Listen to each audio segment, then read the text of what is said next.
Oi, gente, eu sou a Natália e por aqui a gente fala de livros, escrita, cultura pop e a vida criativa em meio a tudo isso. E hoje a gente vai conversar um pouquinho sobre Assistente do Vilão. Não.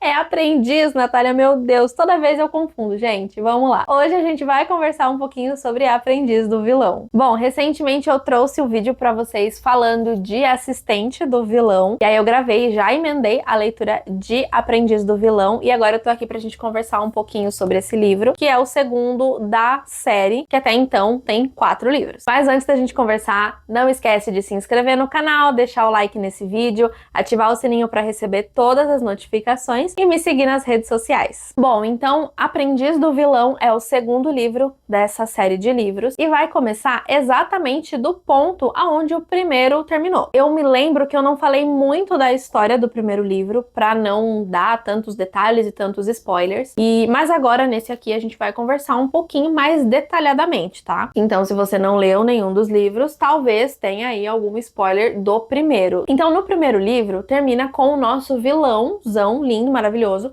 sendo capturado. E aí ele é capturado e vai sobrar pra quem?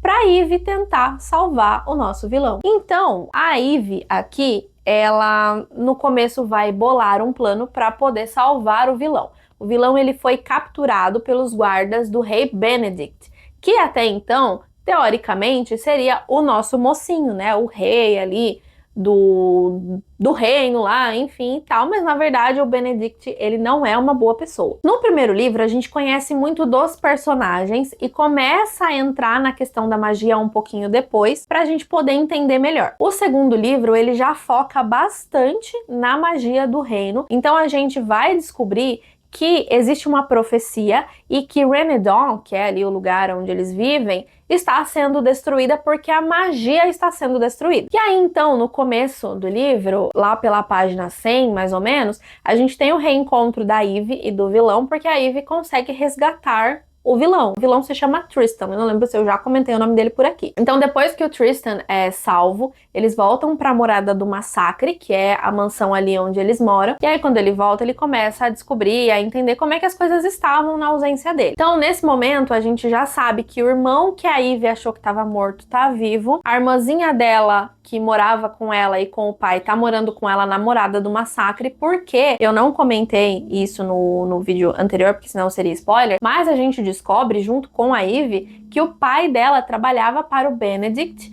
e que ele estava ajudando o rei a sabotar o Tristan através da Ivy, sem ela saber. E aí a Ivy descobre, e aí o pai dela vai preso pelos guardas do vilão, e aí ela tá morando então agora definitivamente na mansão, e aí a irmãzinha dela, Lisa, tá morando também com elas, e aí o irmão dela que a gente achou que tava morto, tava vivo, ele aparece no prólogo do segundo livro, e assim, não foi uma grande surpresa, eu acho que já dava pra ter muita noção de que era ele mesmo. Aí então, depois que tudo isso acontece, né, nessas primeiras páginas, a gente vai então saber um pouquinho mais dessa profecia, a gente vai entender melhor a dinâmica de alguns personagens. Tem uma personagem aqui que eu acho que eu não comentei sobre ela, que é a Becky, que ela é a gerente de RH da mansão ali do vilão e tal, que eu sabia que ela ia ter ali uma importância e ela tem muito destaque nesse segundo livro, que é muito interessante a forma como as coisas vão se desenrolando. Como eu falei pra vocês, no segundo livro a gente tem bastante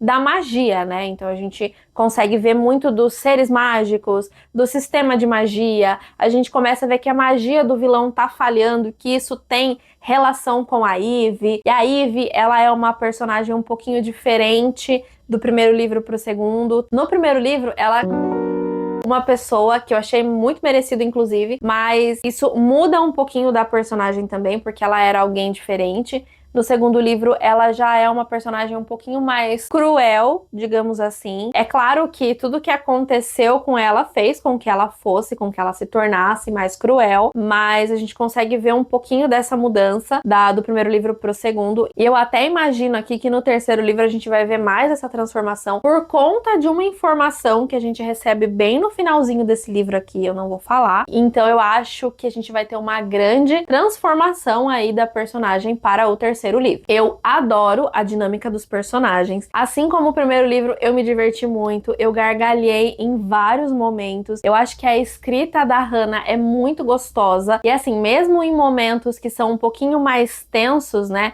que tem ali as batalhas e coisas do tipo, são sempre de forma leve. Ela consegue escrever de uma forma mais leve, que você entende a gravidade ali do negócio, mas que ainda assim ela consegue deixar de uma forma leve. E aí, como eu falei, então, é tudo muito gostoso, é tudo muito divertido. A irmã da Ivy, né, a Alyssa, ela é muito inteligente e eu acho que a gente vai ter aí grandes surpresas com ela no próximo livro, porque, sei lá, eu tenho essa sensação aí de que a gente vai descobrir algumas outras coisas relacionadas a essa personagem. A única coisa que me incomodou um pouquinho é que eu acho que para uma criança de 10 anos ela fala muito como adulta. Então eu acho que isso às vezes me fazia esquecer que ela era uma criança de 10 anos. É claro que assim, tanto a Ivy quanto ela tiveram que crescer meio rápido por conta do pai da Ivy antes fingir que estava doente, então a Ivy precisava tomar conta dele, porque quando ela era criança, a mãe dela e o irmão foram dados como mortos, então ela precisou assumir esse papel de mãe. A Alyssa tinha 1 ano ou menos de 1 ano, então ela se tornou a mãe da Alyssa praticamente.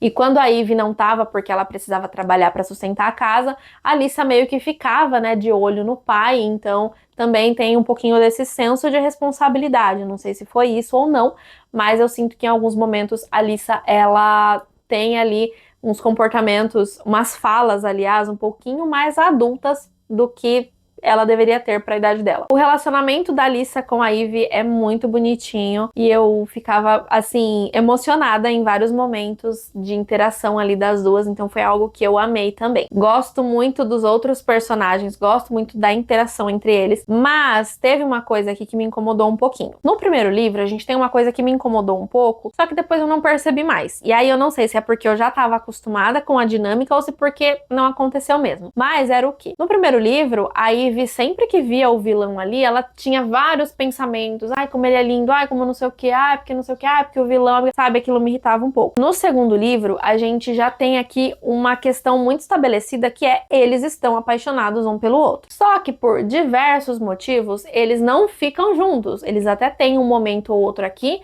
mas não passa disso. E aí sempre tem aquele momento, principalmente partindo do Tristan. Eu gosto dela, eu quero ficar com ela, mas eu não posso. Eu gosto, eu quero, mas eu não posso. É sempre assim. Então a gente tem vários momentos desses em que ele demonstra coisas pra ela, mas que ele não vai a fundo, e aí deixa a menina confusa. Então isso fez com que eu achasse o livro um pouco longo demais. Então assim, eu adorei o livro, eu adorei a escrita, eu adorei tudo, mas eu achei que ele poderia ser um pouquinho menor, porque a gente fica muito preso nessa dinâmica. Tem toda essa profecia, a gente vai ver os personagens indo para determinados lugares para tentar entender mais sobre essa profecia, e no meio disso, a gente tem essa dinâmica do vilão e da Ivy, sabe? E aí, em alguns momentos ela quer tomar atitude, daí ela toma, mas aí ele rejeita ela, e aí fica nessa dinâmica o tempo todo, e isso me incomodou um pouco, porque justamente eu achei que uma vez ou outra tudo bem, mas as 500 ela vai cacetar,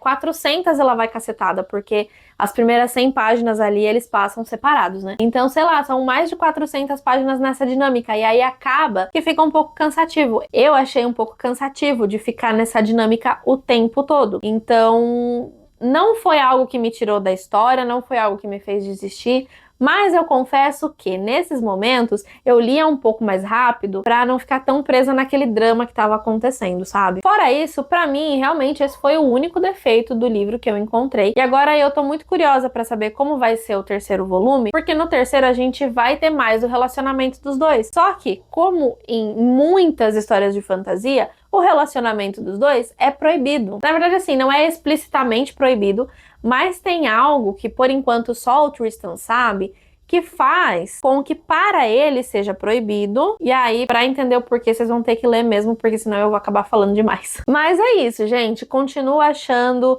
que é uma série muito gostosa de ler. Continuo querendo saber mais do nosso vilão, que nem é tão vilão assim. Que vamos combinar que é assim, arrancar as cabeças, matar as pessoas aí, tá suave, entendeu? De resto, ele trata a Alissa, por exemplo, como uma princesa. Ele é bom com os funcionários dele. Então, assim, é vilão mesmo? Um pouquinho, né? Porque matar, decepar, assim, não é muito legal, né? Mas, de resto, acho que ele é um vilão bem tranquilo, assim, sabe? Já li vilão bem pior. Mas é isso, eu continuo adorando. E agora que eu finalmente gravei esse vídeo, porque já tem uma semana que eu terminei de ler, agora que eu gravei, eu posso finalmente pegar a Aliada do Vilão pra poder fazer a leitura. Então é isso, gente. Fiz aí sem roteiro mesmo, igual eu fiz o primeiro. Espero que vocês tenham gostado. Me conta aqui nos comentários se você já leu os livros, se você já leu o terceiro, o segundo, o primeiro, enfim, mas não coloquem spoilers, por favor, vamos manter aí livre de spoilers. E assim que eu fizer a leitura do terceiro livro, eu volto para contar para vocês. Talvez eu me arrependa de ler tão rápido, porque o quarto livro foi anunciado só o título recentemente, e vai demorar provavelmente aí 1 ano para sair, então talvez eu me arrependa de ler tão rápido. Tô deixando aqui ao lado o nome dos apoiadores, o meu muito obrigada, é vocês que estão ajudando o canal a continuar. Tenho deixado também um QR Code aqui no vídeo, que é mais uma forma de vocês contribuírem com o meu trabalho, sem necessariamente ficarem presos a uma contribuição mensal. Deixo aqui no box de descrição também alguns links de produtos e deixo também sempre os livros que eu cito. Então, os links dos 3 livros estarão aqui no box. Caso vocês queiram comprar, não pagam nada mais por isso e ainda me ajuda com uma comissão aqui pro canal. Então é isso, gente. Eu espero vocês no próximo vídeo aqui do canal. Tchau!